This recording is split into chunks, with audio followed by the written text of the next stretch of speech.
pasado curso ya se hizo una primera incursión en el espacio del Pacífico Norte con motivo de la presencia de Fray Junípero Serra en California y la fundación de misiones y presidios en el siglo XVIII, pero quedaron algunas cosas por contar. Así es que hoy nos acompaña de nuevo Marina Alfonso Mola, que es profesora de Historia Moderna en la UNED. Buenos días, Marina, y bienvenida a Sin Distancias. Buenos días, Clara. Pues sí, es verdad que a finales de noviembre del 2013 se conmemoró el 300 aniversario del nacimiento del beato Junípero Serra, el llamado el apóstol de las Californias, y por eso se le dio prioridad a este grupo de españoles que desempeñaron una gran labor en la colonización de las costas de este ámbito pacífico. Y por eso mismo creo conveniente refrescar los conocimientos sobre la expansión española al norte del Virreinato de Nueva España durante el reinado de Carlos III, que fue una de las manifestaciones más visibles del nuevo ímpetu colonizador puesto de relieve durante la centuria setecentista, y sobre todo volver a recordar que esta expansión se realizó en paralelo por una doble vía, la marítima y la terrestre. Al ser simultáneas en el tiempo ambas vías, ¿existía algún programa político que las impulsara? Pues sí, se puede decir que se llevaron a cabo en paralelo y en varias ocasiones incluso se superpusieron. La apertura de horizonte estaba perfectamente programada. El nuevo ciclo de exploraciones marítimas obedeció a motivaciones de orden militar relacionadas con la defensa de América y la salvaguarda de los intereses hispanos, aunque las nuevas preocupaciones patentes en el pensamiento ilustrado impusieron una paralela finalidad científica a buena parte de estas expediciones. Marina, y en concreto, ¿cuáles eran las motivaciones para salvaguardar los intereses hispanos en América? Pues fundamentalmente la alarma suscitada por las noticias filtradas al gobierno español sobre las actividades británicas y rusas en el Pacífico Norte, por lo que había que reforzar la soberanía hispana sobre un territorio inexplorado que le pertenecía por las bulas alejandrinas y el Tratado de Tordesillas, pero que era difícil de mantener si no estaba colonizado. Y además se había difundido que Samuel Hearne, entre 1769 y 1772, había realizado 3 exploraciones terrestres y fluviales hacia el noroeste del continente norteamericano al servicio de la Compañía de la Bahía del Hudson en busca de pieles, minas de cobre y un posible paso al Pacífico. Y si bien alertaron a Madrid de los intereses ingleses, estos intereses no les preocuparon en exceso, porque todavía no había aparecido en escena el capitán Cook en su tercer viaje. Sin embargo, la intranquilidad provenía de otras informaciones. El embajador español en San Petersburgo, el conde de Lacy, había informado al secretario de Estado, al marqués de Grimaldi, con algunas imprecisiones e inexactitudes debidas a esa política de secretismo seguida por el gobierno ruso sobre la expedición de Chirikov en el Pacífico Norte entre 1769 y 1771, sobre las actividades comerciales rusas en Norteamérica, sobre el pago por los indígenas del tributo del Yasak en reconocimiento a la soberanía rusa y sobre la intención de la emperatriz Catalina de extender su soberanía a estos dominios en aquellas costas. Sin poder precisar la veracidad de estas noticias o hasta qué punto las actividades rusas amenazaban realmente los intereses españoles, pero acostumbrado durante siglos a recelar e intentar prevenir las posibles agresiones de rivales europeos contra sus posesiones ultramarinas, el gobierno español reaccionó rápidamente. Y así el secretario de Indias, Julián de Arriaga, comunicó en 1773 al virrey Bucareli los temores suscitados por Lacy y le mandó organizar el envío de expediciones al Pacífico Norte para cerciorarse de la verdadera situación. Marina, has hablado hace un momento del capitán Cook como del representante de los intereses británicos en estas latitudes.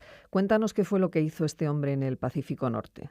Pues es fácil. El almirantazgo británico impulsado en términos generales por los motivos científicos geográficos propios de la época y más particularmente por sus informaciones sobre las actividades descubridoras rusas y españolas, volvió sus ojos hacia el Pacífico Norte. No podía consentir que otras potencias se repartiesen los posibles beneficios estratégicos y económicos de un territorio desconocido sin antes evaluar su relevancia para los intereses ultramarinos de Gran Bretaña. Y así, en julio de 1776, el capitán Cook recibió instrucciones para navegar en su tercer viaje directamente desde Tahití a la costa occidental de América y recorrerla explorando cuidadosamente a partir de los 65 grados todos los ríos y entradas que pudieran representar una vía de penetración para llegar al Atlántico. Además de efectuar estos reconocimientos, Cook debía tomar posesión de aquellas tierras no descubiertas anteriormente por ninguna otra potencia europea. De esta manera llegó a la costa norteamericana en marzo de 1778. El tiempo era muy malo, pero de todas formas alcanzó Nootka y conversó con los nativos. Estos no solo no se sorprendieron de ver a los hombres blancos y sus manufacturas, sino que tenían objetos metálicos europeos, concretamente 2 cucharas de plata de fabricación española. Cook no tomó posesión de la bahía de Nootka, pero los tripulantes de los navíos Resolution y Discovery compraron muchas pieles de nutria, sin saber ni siquiera cuánto se estimaba en el mercado chino, que estaban nada menos que a 100 pesos por cada piel en el mercado de Macao. Un verdadero negocio. Después de esto pasa a las islas Kodiak, camino de las Aleutianas, y en la isla Halibut recibió de manos de un nativo una carta escrita en ruso, y en la isla de Unalaska recibió otra, aunque no pudo establecer contacto directo con ningún ruso. Siguió recorriendo las costas occidentales de Alaska, atravesando el estrecho de Bering, internándose en el océano Ártico, hasta que el hielo le impidió seguir avanzando. Sin dar por terminadas sus exploraciones, decidió dirigirse a las Islas Sandwich, las actuales Hawái, para allí invernar. Bueno, por todo lo que nos vas contando se entiende el interés que tenía la exploración y la ocupación de esta zona situada al norte de Nueva España. Pero ¿qué territorios son exactamente los que se van a explorar?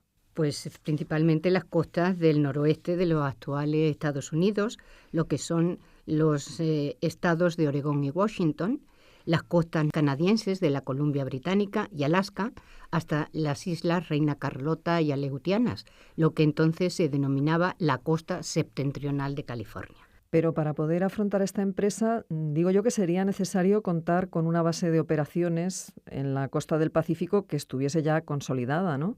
En efecto, para el éxito de la exploración y ocupación del litoral del Pacífico Norte, fue fundamental que en 1768 se hubiera fundado el apostadero de San Blas de Nayarit, que además, como ya vimos el año pasado, y si no, lo recordamos ahora, había servido de base para la instalación española en la Alta California, ya que el abastecimiento por mar resultaba más seguro y menos costoso que el envío de recuas de mulas por tierra con los pertrechos para la subsistencia hasta que se pudieran sacar frutos a las tierras colonizadas.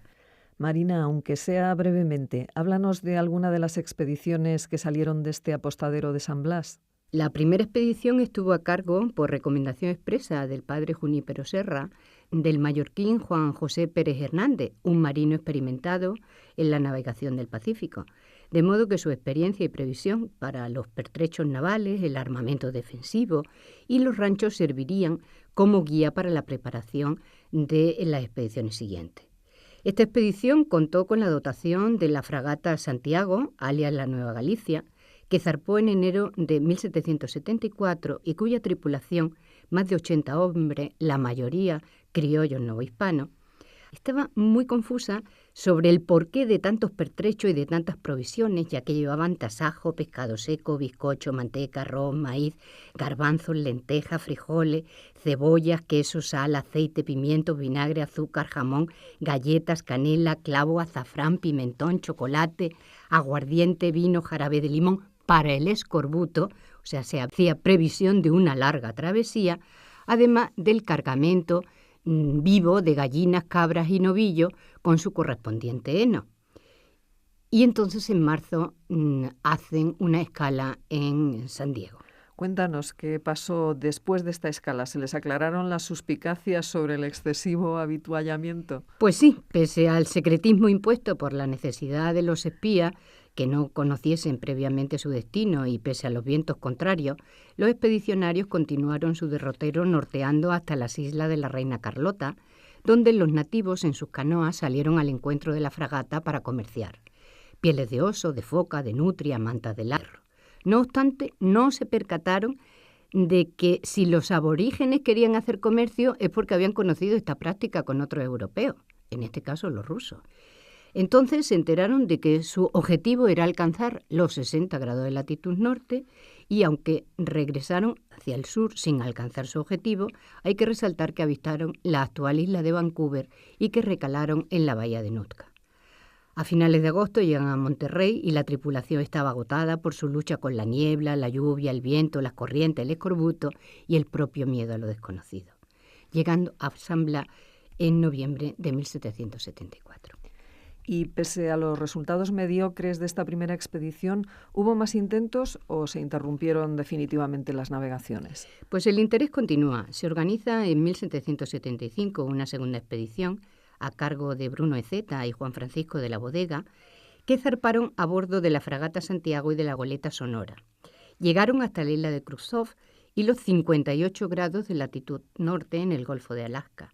Y el virrey Bucareli remitió los resultados de la expedición a España, comentando que como no se habían descubierto señales de establecimientos extranjeros, no parecía haber ningún peligro inmediato en este sentido. Y en conclusión, el virrey ponderó el alto coste de estas expediciones y sugirió que se debía dar preferencia a la consolidación de los establecimientos existentes en la Alta California. Marina, ¿crees que el virrey tomó la decisión correcta en este determinado momento? Bueno, los razonamientos de Bucareli no carecían de fundamentos, si bien debía de saber que las tomas de posesión simbólica apenas servirían para nada si otra potencia se empeñase en establecer una colonia. Primero, porque el gobierno español no publicaba sus descubrimientos. Y segundo, porque potencias rivales como Gran Bretaña venían disputando tenazmente las pretensiones españolas de soberanía en América, que no estuviesen apoyadas por una ocupación efectiva del territorio. ¿Y a qué te refieres cuando hablas de las tomas de posesión simbólicas? Este concepto se deriva de las instrucciones precisas que se le facilitaban a los comandantes de las expediciones. Como ya hemos referido, debían navegar en alta mar hasta alcanzar la latitud de 60 grados, altura en la cual debían buscar la tierra para después realizar un cuidadoso reconocimiento de la costa bajando hacia Monterrey. No debían hacer ninguna fundación, pero sí debían localizar y describir lugares idóneos para su ocupación y bajar a tierra cuando lo pudiesen hacer sin riesgos innecesarios para tomar posesión de los puntos de mayor importancia estratégica. Este acto formal lo debían celebrar con los símbolos habituales, erigiendo una cruz y enterrando a su pie, bajo piedras, una botella que contuviese un documento acreditativo de la posesión española. Si descubriesen algún establecimiento extranjero, no debían intentar desalojarlo ni entrar en contacto con él, sino que debían limitarse a informar sobre su emplazamiento, su fuerza y el número de navíos en su puerta, procediendo después a ascender a una latitud superior para tomar posesión. Asimismo, debían evitar el contacto con navíos extranjeros, pero si no pudiesen hacerlo, debían ocultar su verdadera misión, pretextando que llevaban provisiones a California y que los vientos lo habían sacado de su ruta. En caso de encontrarse con habitantes indígenas, debían ofrecerles regalos y asegurarse de que todos los tripulantes se comportasen con amabilidad con ellos y con rectitud, con el fin de obtener su amistad, información sobre el país y un buen recibimiento a los españoles si en el futuro se decidiese ocupar esas tierras. Y por último, debían llevar un detallado diario de navegación, haciendo constar todos los rumbos, sus cálculos de latitud y longitud, la configuración de la costa con indicaciones sobre bancos de arena, escollos e islas y todas las noticias sabidas sobre la tierra, sus habitantes, sus recursos y las incidencias de navegación. Bueno, muy interesantes las instrucciones y esas tomas de posesión simbólicas. Volviendo a la planificación de las navegaciones, ¿Hay más expediciones o se interrumpe esta línea política de conocimiento del territorio para prevenir el asentamiento de otras potencias extranjeras? Pues sí, hay una más. La tercera exploración, de 1779, se compuso de 200 hombres al mando de Ignacio Arteaga y Juan Francisco de la Bodega y Cuadra, que comandaban la fragata Favorita y Princesa. Los objetivos de la expedición eran, además de evaluar la penetración rusa en Alaska y la búsqueda del Paso del Noroeste, la captura de James Cook, si lo encontraban en agua española. Arteaga y Bodega Cuadra no encontraron a Cook, que ya para ese momento había sido asesinado por los nativos en Hawái en este mismo año de 1799, pero exploraron la península de Kenai y la isla de Kodiak. Y en el tornaviaje, ya en San Francisco, mientras los expedicionarios se reponían del escorbuto y del agotamiento, llegó un correo con las noticias de la declaración de la guerra por parte española contra Gran Bretaña, la guerra de la independencia de las 13 colonias, en vista de lo cual se apresuraron la fragata a regresar a su base en San Blas. Marina, ¿y cómo se puede valorar los resultados de esta última expedición española? La verdad es que Arteaga y Bodega traían una información cartográfica esencialmente correcta sobre las costas septentrionales. Se había preparado el terreno para la futura ocupación española de la bahía de Bucareli, pero, por el contrario, no se habían encontrado evidencias ni de un paso interoceánico, ni de la presencia rusa, ni de la visita de Cook. Estos parcos resultados, junto con otras preocupaciones más inmediatas, desarmaron el recelo del gobierno español con respecto a la frontera noroccidental de sus dominios californianos, y el 10 de mayo de 1780 se emitió una real orden mandando el cese de las expediciones al noroeste. Bueno, pues muchísimas gracias, Marina Alfonso Mola, profesora de Historia Moderna en la UNED, por habernos acompañado hoy en Sin Distancias. Gracias por la atención de todos y especialmente de ti.